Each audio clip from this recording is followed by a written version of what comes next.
We are listening to the cycling podcast at the Giro d'Italia in association with Rafa. Today we are in Peschici.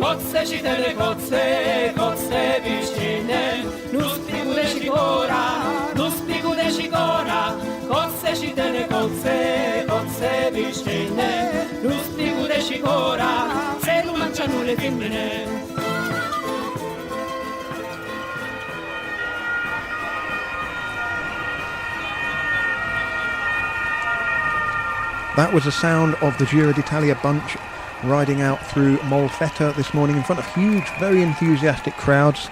Really pretty town in Puglia, and just as pretty here at Peschici, where the stage finished, stage 8 of the Giro. I'm Lionel Birnie and I'm with Daniel Friebe. Hello Lionel, buonasera. Buonasera. From Peschici. Yeah, beautiful here, isn't it? It is. Been very impressed with Puglia. We've seen two very different parts of Puglia in the last 24 hours. We've seen the valley, I forget the name of the valley, Itria Valley perhaps, in which Alberobello and the most of the Trulli, the famous houses, conical houses, are situated. And now we're in the Gargano Peninsula, completely different part of Puglia, very different, very green as well. But there yesterday, a lot of olive trees. Today it's kind of dense pine forest, isn't it? As most people will have seen on TV from helicopter shots. And a real classic Giro stage today. Great weather, fantastic racing, aggressive racing. It felt like the Giro really started today. And we feel like we're up and running finally. Finally we do. Well, I'll just run through what happened today on stage 8 in the tail of the Tapper. I remember a week and a bit ago after stage 1 I had likened the stage to sort of bread and olive oil before a lavish tasting menu. It's felt like we've had a week of bread and olive oil really, but finally today we were allowed a little... You almost have had a week of bread and olive oil, week's worth. Finally we were allowed a little bit of ham and cheese, and hopefully tomorrow we'll move on to some more substantial sustenance. But Italy still waits for a stage win. It looked like it had a great chance today, having got Valerio Conti and Giovanni Visconti in the break. Another tongue twister for the commentators after Ponzi and Fonzi yesterday. Every time we mention Fonzie, that's to be an A after it. So Conti of UAE Emirates, Visconti of Bahrain Merida, both riding for Middle Eastern sponsored teams. Middle Eastern Derby, the Middle Eastern old firm. Indeed. And it's I gave it gets a bit nasty of a teaser. at times, doesn't I get a bit of a teaser the other day about some shenanigans behind the scenes there between those two teams. I promise we are going to revisit that once we've established a few more of the finer details. Well, the pair of them were in the final 4 who were in contention for the stage, and as they started the final climb up to the finish here, 1.4 kilometre climb, there was a sharp V bend, and unfortunately Conti came to grief there, probably going too fast, but his front wheel slipped away from under him. He went down, and that forced Visconti, who was further back in the line, to brake. Luis Leon Sanchez also had to slow a little, but Gorka Izagirre of Movistar seized his moment to attack. We can talk about whether there was oil or rubber on the road, but really Conti hit that corner like a bat out of hell, didn't he, and paid the price. Izagirre, though, made no mistake. He took the stage, only the 6th win of his career, and only the 2nd outside his home region of the Basque country. The other was a stage win of the Tour of Luxembourg in 2010. He follows his younger brother Jon as a Giro stage winner. I think Jon won somewhere right up in the mountains, I'm going to say Dolomites and possibly be wrong. It may even have been in Austria, actually, from memory. 2012. I'm testing it here. Some long time ago. Anyway, let's move on. 5 years ago. So no real movement on the overall classification. Bob Jungels is still in pink. All the jerseys remain on the same shoulders. But Mikel Landa, another Basque, one of Sky's 2 leaders, he tried to upset things with what looked like a good attack, but then Frances de Jure, working for Thibaut Pinot, did the lion's share of the work to reel that in. And so still, with the next big mountain stage, Blockhaus, to come, we have this, you could throw a very tiny napkin over about 15 riders on the GC. They're all within 4 seconds of one another at the top there. Well, 10 seconds if you count Jungels, of course. Yeah, and suddenly it's all set up nicely. A lot of the talk this morning in Molfetta was about what a boring, frankly boring first stage, first week it had been. Had a chat with a couple of people about that this morning. Giuseppe Martinelli, the Estano director sportif, he was sort of denying that it had been as boring as it had seemed on TV, but also suggesting that as far as the sprint stages in Grand Tours are concerned, there have to be some flat days, and that one solution might be putting climbs at the start of stages or harder climbs, but then the sprinters teams just simply wouldn't come. And as we've said on numerous occasions this week, Martinelli agreed that with so many teams here with general classification riders, it's kind of inevitable that most of them are keeping their powder dry and keeping their domestiques safe and fresh in the main bunch, and they've let the sort of the smaller teams squabble over the consolation prizes of getting a rider in a break. We'll hear from Luca Scinto later, because his team, Wilier Triestina, hadn't been too successful until the last couple of days. But by and large, it's been the small teams getting riders in breaks. Yeah, you say a boring first week. I mean, it isn't the fact that stages have ended in sprints that's been the problem. It's been the lack of adventure, the lack of incident, the lack of intrigue, and it's very easy to fall into the trap of saying, well, the Tour de France opening week would inevitably have crashes, and one or two of the overall contenders might come to grief. It's not that we crave crashes and want people to get hurt and have to leave the race or lose time, but there hasn't been any sort of big incident, big stories, has there? There hasn't even been like a real close run thing at the finish. The stages have been pretty snoozy in the sense that riders the groups have been small. They've been from all the wildcard teams. Today, though, was very, very different. It was really anarchic right from the start. A big group tried to get away.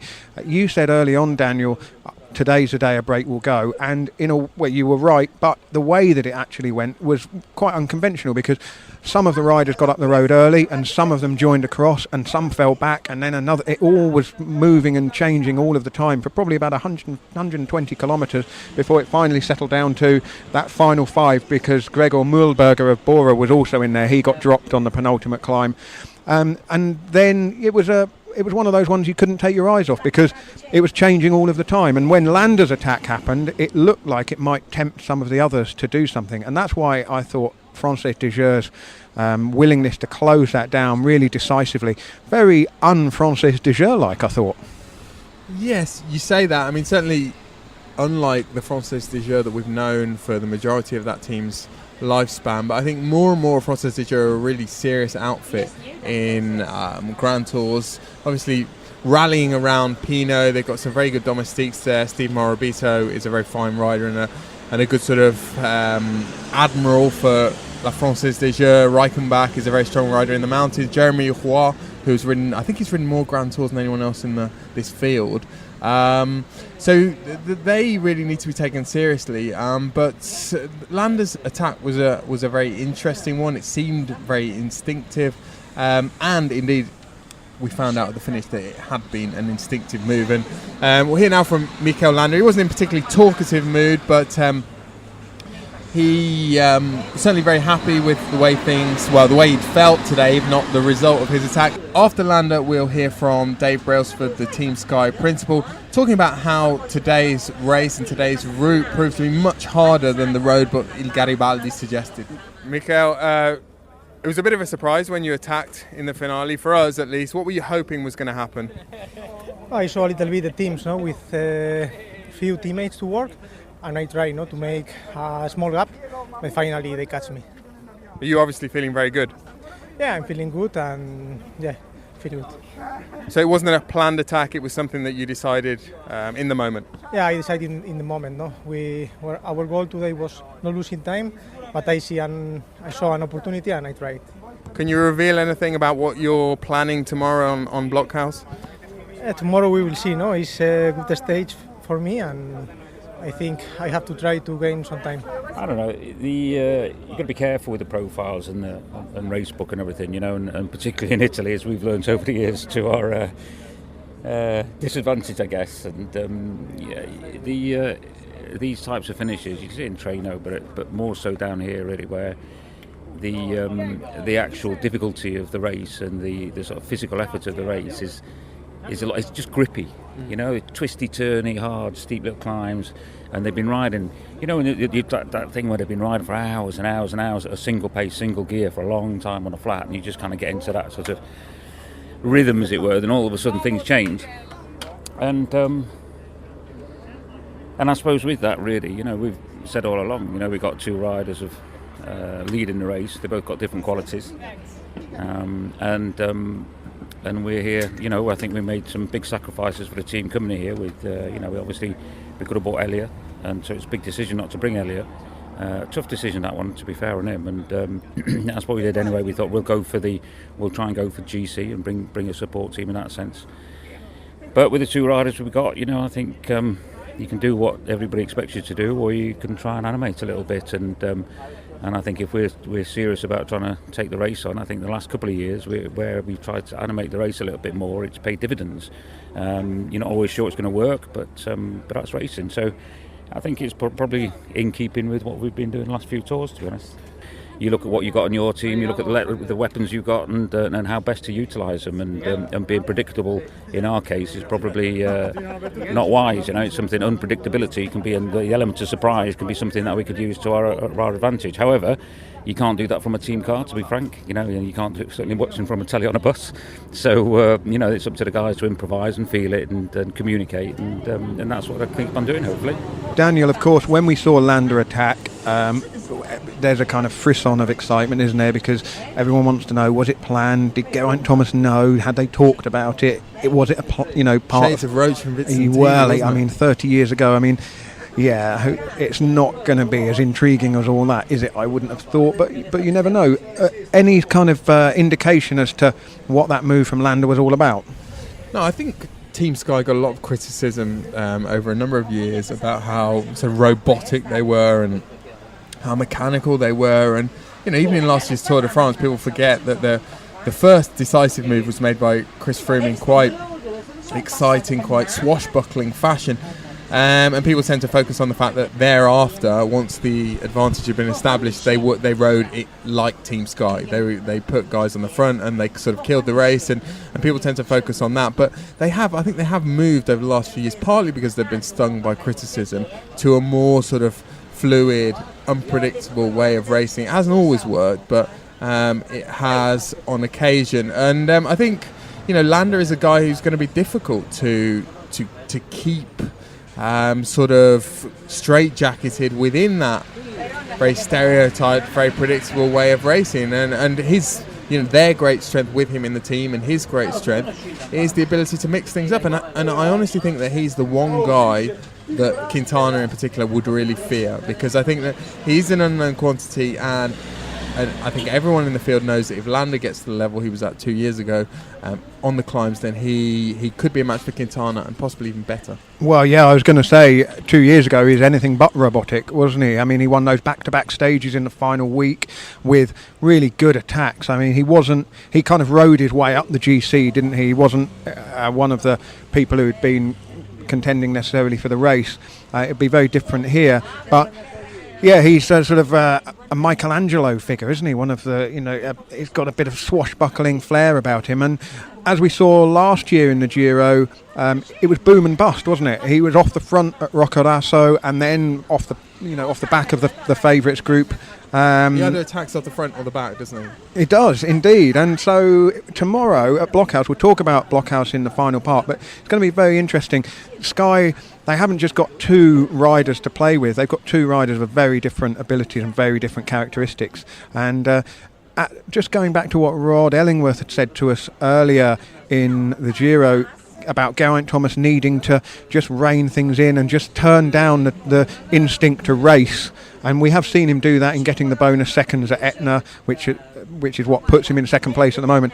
If he can curb that instinct and just stay quiet, maybe while letting Landa do a bit more of the the aggressive work, that might play to his advantage, and he might well end up within striking distance of the top five. Yeah, and it was interesting hearing Landa say there, not that he expected or he hoped not to lose time tomorrow, but saying that he hoped to gain time tomorrow. He didn't specify who he wanted to gain time on, but you would presume by that he meant that he wanted to possibly go for the stage win.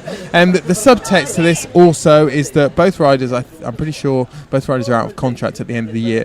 Fully expect Geraint Thomas to renew his contract.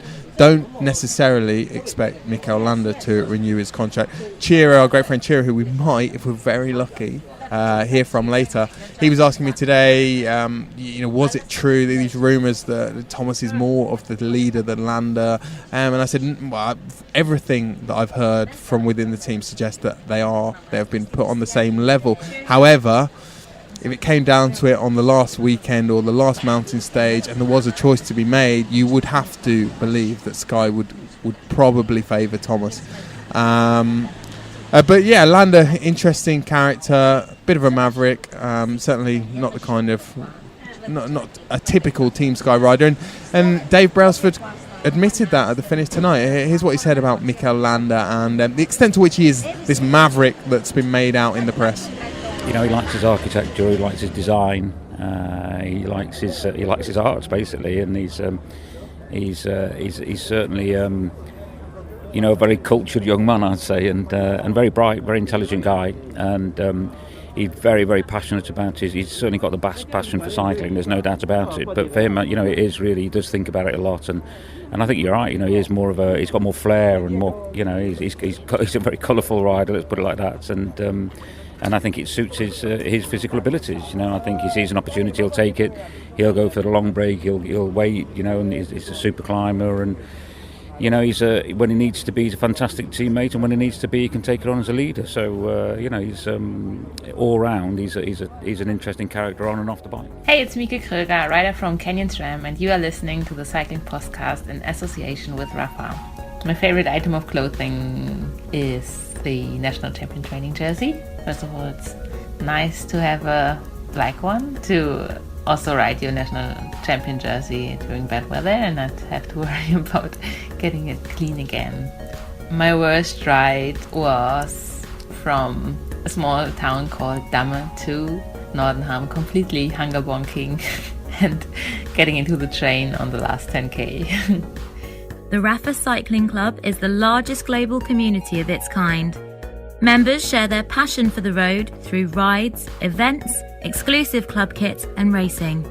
Find out more at rafa.cc. As the peddler de charme for the first week of the Giro d'Italia. Oh, thank you very much. Thank you very much. So that's been voted for by all of our listeners, and I think you won with more than 50% of the vote. So really? A very popular winner. Oh, thank you. That's nice to hear, really. Yeah, sure. Thank you very much to our title sponsors, Rafa, for supporting the Cycling Podcast all year.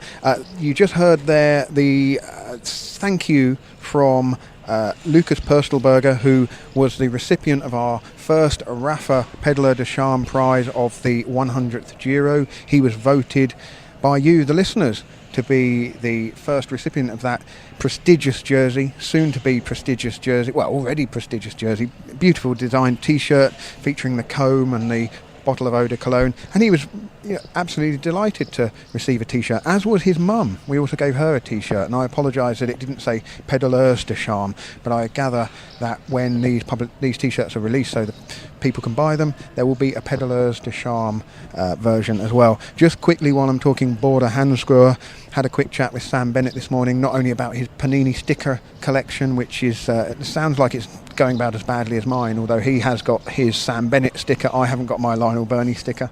Davide Martinelli, the quick step rider, I think he was missing his own sticker the other day, and he said he was just going to take a selfie and stick it on. Maybe I could do that. But he also talked a little bit more about the yesterday's stage where he finished third, and he said he's not started this Euro terribly well, but it's coming good now, starting to feel stronger, so maybe once he's got through the next few stages, next flat opportunity might be one for him. But I also asked him about his teammate Matteo Palucci, who had that terrible crash on the stage to Etna. pictures, including one by our friend Simon, the photographer, of his jersey and shorts all ripped up, huge scrapes and bruises on his body already, suffering through very much the same way that Sam Bennett suffered through the Tour de France last year. Paolucci was last over the line today, 18:49 behind the leader, the winner, with only one rider for company, a Gazprom rider called Savitki. So it's going to be a tough day for Paolucci at Blockhaus tomorrow, but we've been joined by Ciro. No national anthem? National anthem? Let's have a national anthem. No, we only have the national anthem on the first appearance of a Grand Tour. That's the rule. Maybe the national anthem is not really necessary, but it's necessary, dear listener, that on my notebook, as you already know, I have the figurina, the sticker of Filippo Pozzato, and mainly I have my countdown. You know that at Daniel can be a witness, and also Lionel. My God, the listeners. We'll take a picture of that. Yes, Ciro marking off the days of the Giro. Are they the days of the Giro? Exactly. Every day at midnight I put a kind of sign, and so that means that there is one day less to the end of the Giro. So He's marking them off with a cross, like somebody counting down a prison sentence. Exactly, listeners. So in this way, you could easily understand what is my motivation to be in this Giro. Giro, there are 28 numbers there. There are not 28 stages of the Giro. Not really, but for me, Giro is not only stage. We arrive 3 days before the beginning of the Giro. There are 3 rest days. And so, Daniel, for me, the Giro ends at midnight in Milan on Sunday. Right, Ciro, straight away. We're going to go into some serious cycling chat.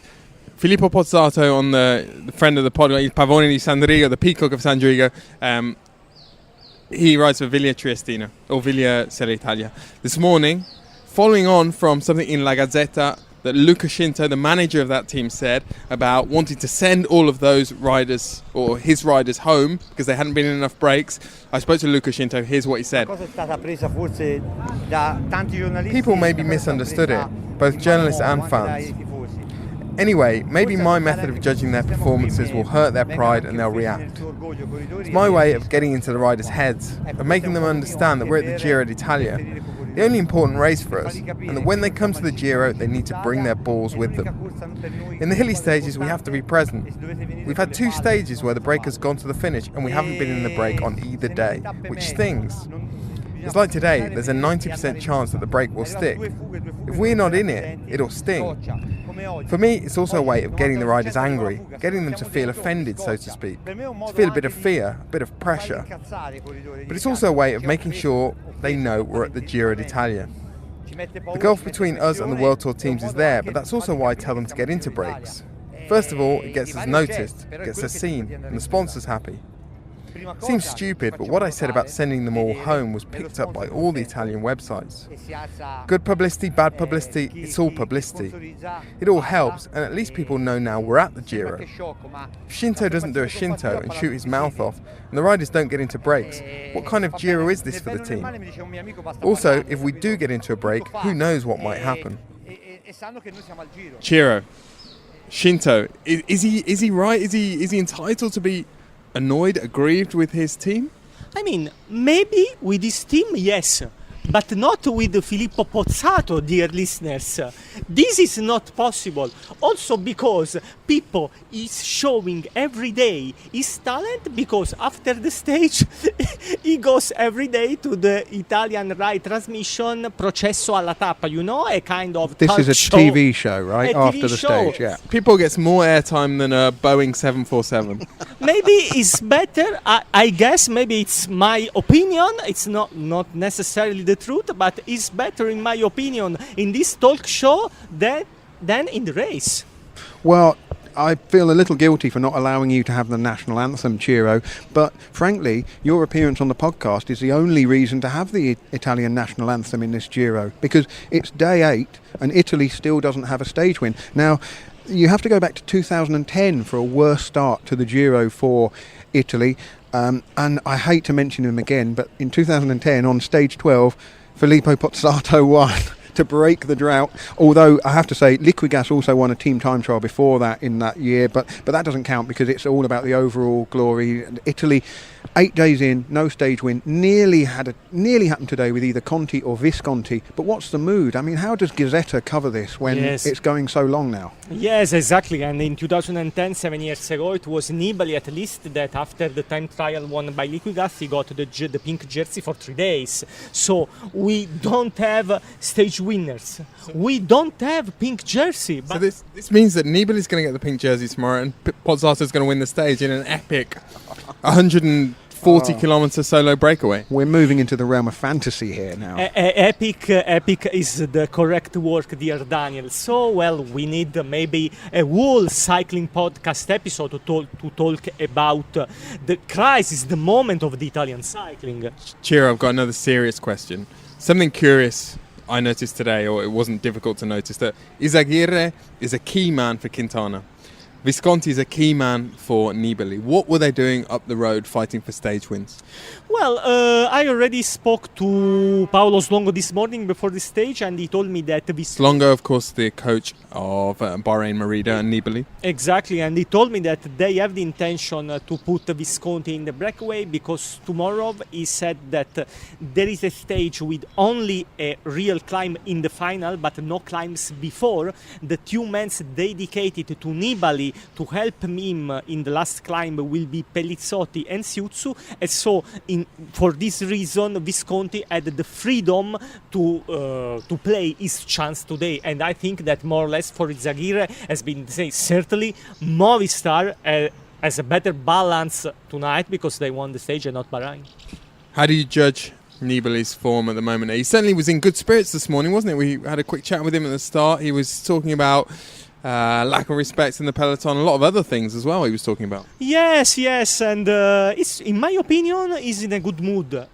Concerning his level on the climb, now it's really impossible to say anything before the tomorrow's climb. I must confess that at the end of this stage I spoke to Vincenzo Nibali after a run of 2 kilometers to reach him at his hotel. So listener, my life is really hard, but you already know this. But Nibali told me that maybe also tomorrow could be a kind of battle of nerves between the main favorites. So he's not sure that tomorrow could be big attacks. Let's see. Okay, Ciro. Now, for final contribution to tonight's podcast, we're going to talk about your favourite subject, beaches, because I am curious to know. I'm curious to know how you rate the beaches of the Gargano, where we are, the peninsula in Puglia, today compared to other coastlines in Italy. I mean, over the course of the history of the podcast, we've talked about beaches in every region of Italy, but we haven't really spent much time talking about the beaches in Puglia. It's true, listeners, and I can also reveal you that maybe in the future I could write a book in English only about beaches, only about Italian beaches, only about advices for beaches concerning this part of Italy, this part of Puglia. I can assure you that the best in this part are Tremiti Island. Not possible to have the Giro d'Italia there because the bigger is only 3 Ks, but I was there last year for 1 week and really it was really more and more much interesting than the Giro d'Italia itself. So these are small islands off the coast of Puglia? Exactly. In front of we are now, more or less. We are in the area of Gargano. In front of this area there are the Termoli Island. Can't just be me hoping that glad that the Giro's heading inland tomorrow, eh? He's gone. He's gone, that's it. Giro. Good night. We are listening to the cycling podcast at the Giro d'Italia, supported by Science in Sport. Science in Sport, fueled by science. Thank you to Science in Sport for sponsoring the cycling podcast here at the Giro d'Italia and all season. If you would like to get 20% off all Science in Sport products, go to scienceinsport.com and enter the code CPOD20, CPOD20. By comparison, the Rocca Morice road seems rustic, romantic and turbulent, an impression borne out by a profile which shows frequent changes of gradient. Signs of life are scarce. The final opportunity for any roadside refreshment comes courtesy of a fountain in the village of Rocca Morice. With only 3 genuine hairpins between here and the Mama Rossa, plus little shelter, this can feel like a trial by asphyxiation. Dear me, the shark's tail has taken a downward turn. Daniel, what's going on? We have stooped that far, Lionel, that we're now reading out bits from one of my books. Oh, goodness. About the Blockhaus. We've ditched the shark's tail temporarily until Nibali does something. Well, Daniel, I mean, you've bought Nibali's new book. Nibali has brought out a new book. It's really terrible. I'll give you a one-word review. Terrible. It's a book about his win last year. It's a book solely about the Giro last year, and it's one of these autobiographies which has a very kind of ambiguous narrative voice, which sort of oscillates between Nibali and someone else, and you never really know who's talking, but it's utterly dull. Oh well, look forward. And no mention of the mainly dull because there's no bodice ripping, as there was in the first instalment, and it was quite raunchy, wasn't it, in places, and also no mention of the lupo, no mention of the wolf, Nibali's father. Well, look forward to that then, listeners. Extracts from Nibali's new book, or maybe you'll go back to the Shark's Tale, the original and best Nibali book. But anyway, Blockhaus is the climb tomorrow. I was Daniel. talking about an exclusive extract from my own book, from a document on the desktop of my laptop. Was that from Mountain High, Mountain Higher, or Mountain Mountain High. Highest, or Mountain Really Highest? Is that how the series is going? Mountain can't be bothered to write another one. Yes, Lionel, it is a fantastic climb though. It's the emblematic climb of central Italy, the Abruzzo region. 3 different ascents. The Giro has been up various different ways in the past, never been up this side. This is the hardest side. Not going right to the top. We are going to just over 1,800 metres. The top, you can go as far as 2,142 metres. The road gets very narrow up there. So we're not going that far, I think, probably for practical reasons. We haven't asked the organisation. But it's going to be really difficult. I mean, looking at the profile of the climb and the stats of the climb, it doesn't look that different from something like Alpe d'Huez. It's similar length, about 14 kilometres, similar gradient, about 8.4, I think, average. But that doesn't really tell the whole story. I think it's a harder climb than Alpe d'Huez. It's more similar to a Mont Ventoux, possibly even harder than that. It's been called, some people have called it the Mortirolo of the centre of Italy. It's a beautiful place. I think you're going to enjoy it, Lionel. Wow. I'm not sure the riders are going to enjoy it. The stage prior to that looks fairly straightforward, but they're going to be similar undulations, similar little climbs, pimples to what we saw today.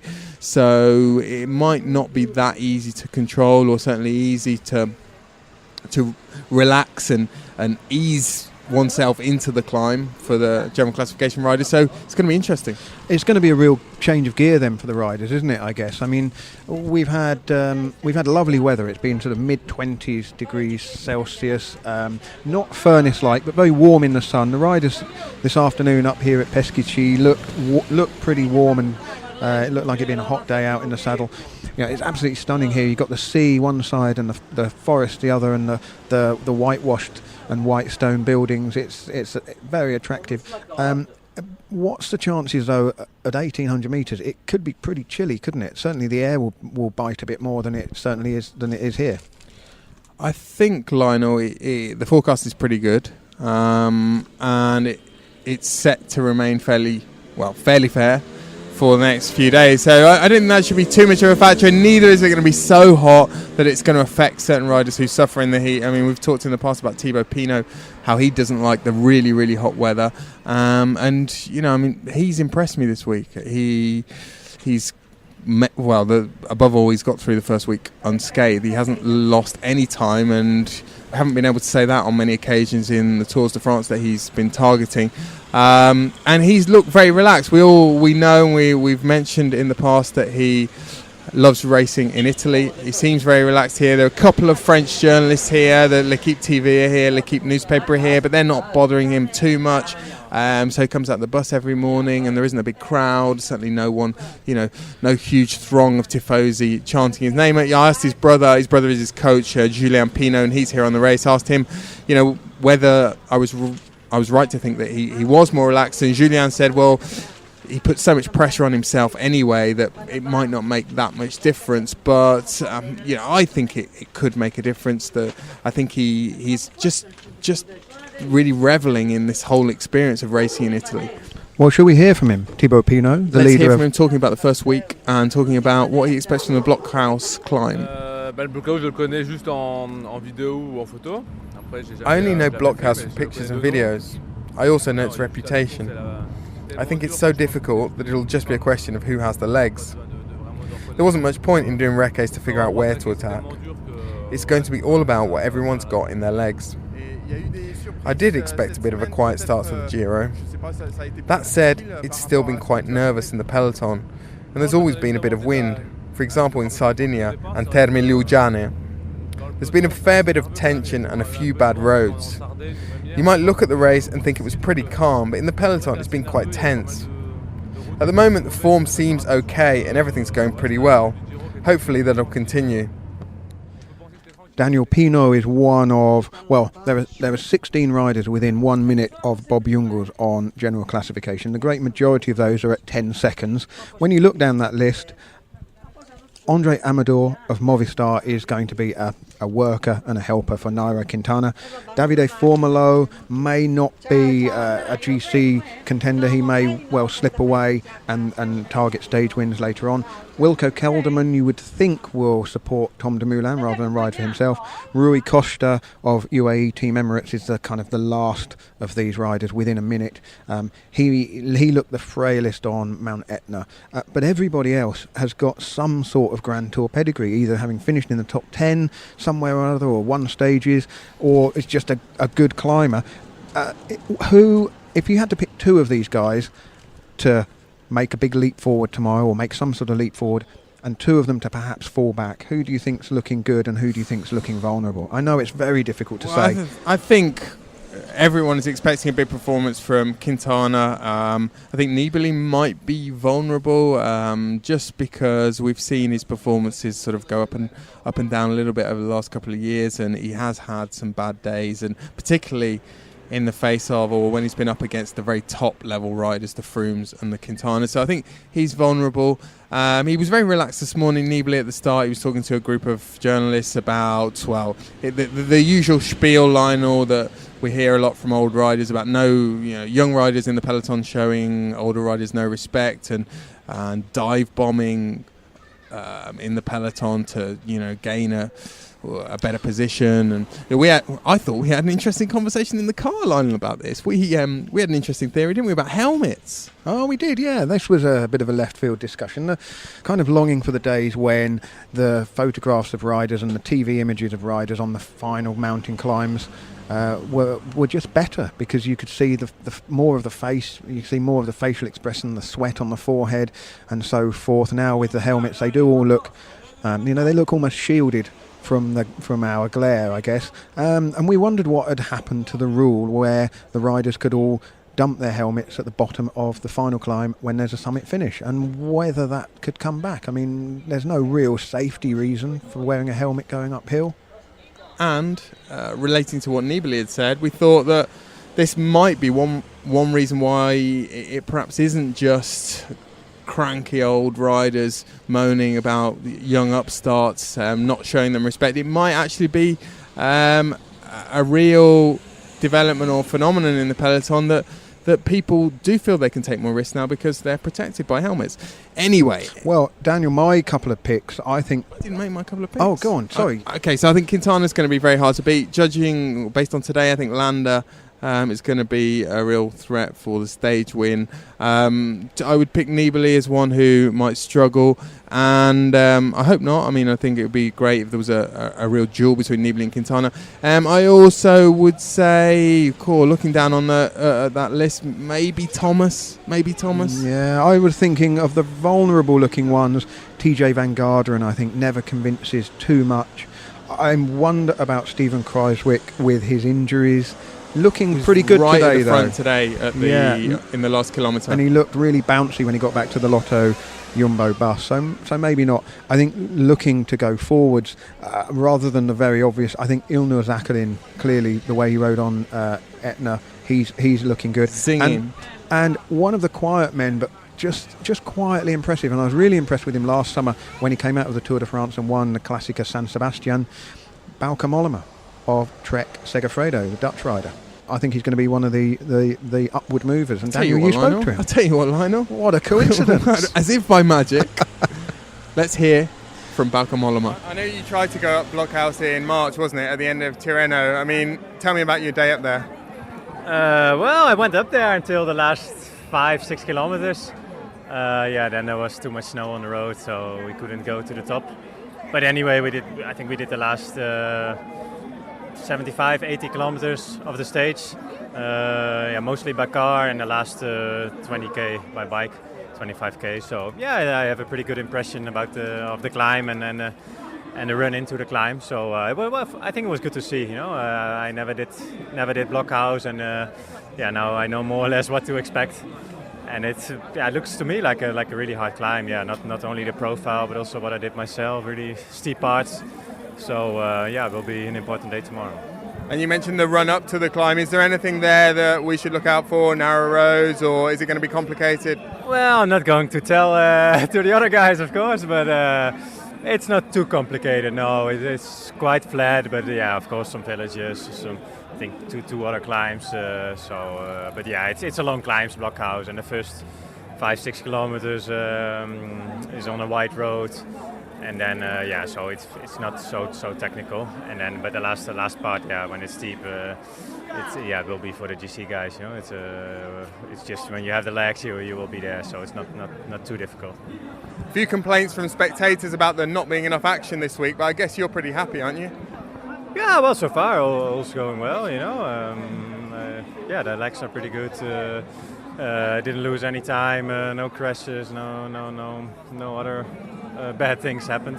So all's fine, and I think tomorrow and already today is quite hard. I think in the final, but tomorrow and then the TT, I think then we will see some action, and then I think the differences will be a lot bigger than they are now. Yeah. Does this feel like the very first time, Bauke, that you've had really a whole team pulling for you and a whole team really built around you? No, I think also last year's in the Tour it was like that. I think here we are also focusing on a stage win with Jasper Stuyven, Giacomo Nisolo, and also some other guys. They will have their chance some days. But I think it's nice. The team is working well. We're always in front where we had to be in front so far. So the motivation is very high, and hopefully we can keep it like this. Daniel, this is sounding dangerously planned. We'll be accused of podcast doping if we're not careful.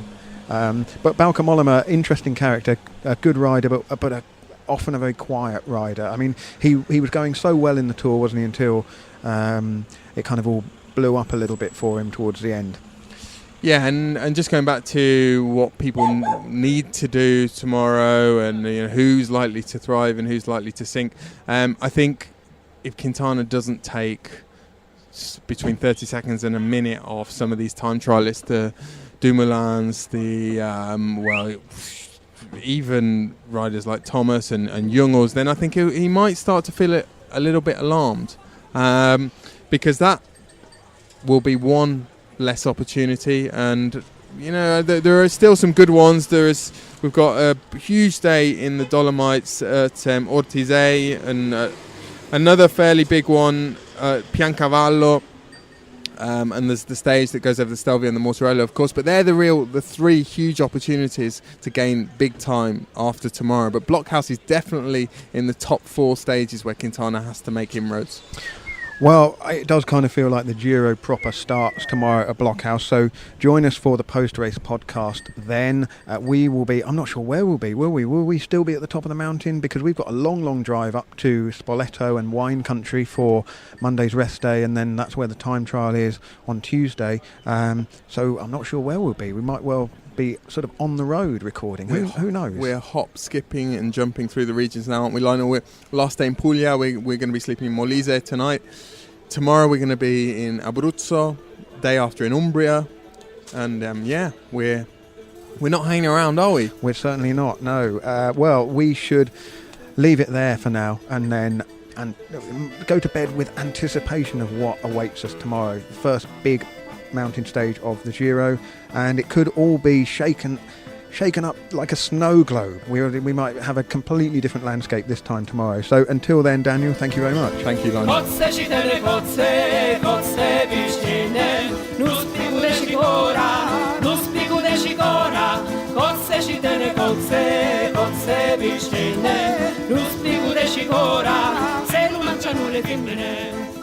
A reminder that you can watch the Giro d'Italia live and exclusive on Eurosport and Eurosport Player. UK viewers can also watch highlights of each stage at 10 p.m. on free-to-air channel Quest. There's a special offer for the Eurosport Player, £29.99 for an all-access pass for the rest of 2017.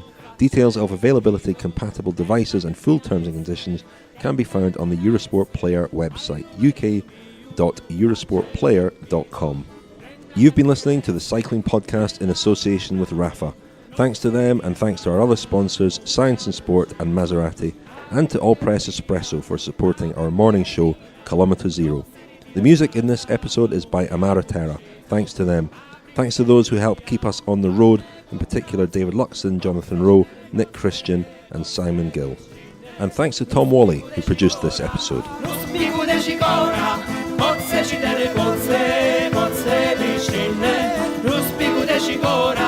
Se lo mangiano le femmine.